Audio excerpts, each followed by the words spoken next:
ইসলামী হুকুমত প্রতিষ্ঠা করে আমরা বাংলাদেশকে একটি ইসলামী রাষ্ট্র বানাতে চাই এবং এই দেশে নতুন যে রাজনৈতিক দলটির নাম হবে বাংলাদেশ ইসলামী আওয়ামী লীগ। তাতে কি স্যার আলুর দাম কমতে পারে? আলু, পটল, পেঁয়াজ, রসুন কোনো কিছুর দাম কমবে না, কারণ আমরা ক্ষমতায় থাকতেও কমাতে পারি নাই, আমরা এখন ক্ষমতায় নাই, আমরা আর কমাতে পারবো না। স্যার একটা প্রশ্ন ছিল স্যার, এই 16 বছর বিগত যেরকম লুটপাট করেছেন তাতে কি সম্মুখে আরো চিন্তা ভাবনা আছে না? না, এটা আসলে স্বপ্ন তো স্বপ্নই, এটা স্বপ্ন কখন আসলে মানুষের শেষ হয় না।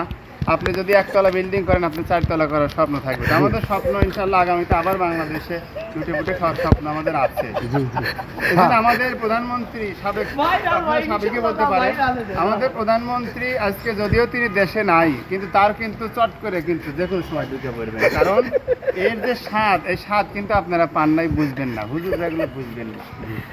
আচ্ছা, গত 2 দিন আগে শাহজাদপুরে এই টিউবওয়েলের পানিতে চেতনানাশক মিশায়া খাওয়া অজ্ঞান করে চুরি করে নিয়ে গেছে, এর জন্য কি আপনি কোনো খোঁজ খবর পাচ্ছেন? এটা আসলে বিএনপি জামাতের চক্রান্ত হতে পারে, কারণ তারা দেশটাকে মানে আমাদের উপরে সমস্ত দায় আমাদের উপরে চাপায় দেওয়ার জন্য চক্রান্ত করতে পারে, যে যাতে করে এদেশে আমরা থাকতে না পারি, আমাদেরকে মিথ্যা মামলা দিয়ে আমাদেরকে যেন কোনোভাবে হয়রানি করা যায় সেই চেষ্টার অংশ মনে করি এটা একটা।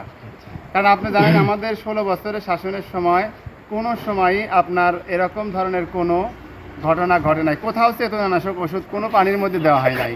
এগুলো কোথা থেকে আসলো বলেন? আমাদের নেতারা সব ভারতে পালায় আছে, কেউ তো আর আমদানি করে নাই।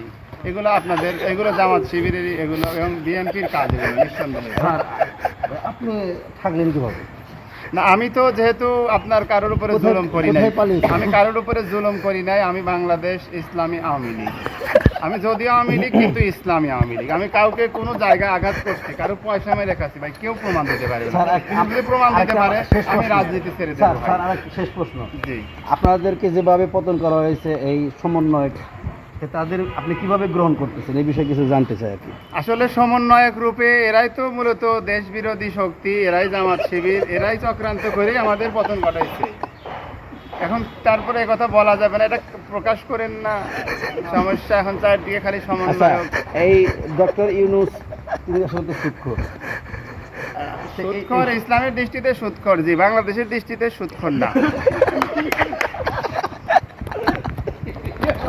বাংলাদেশে তো ভাই আমি আর প্রশ্ন খুঁজে পাইতেছি না।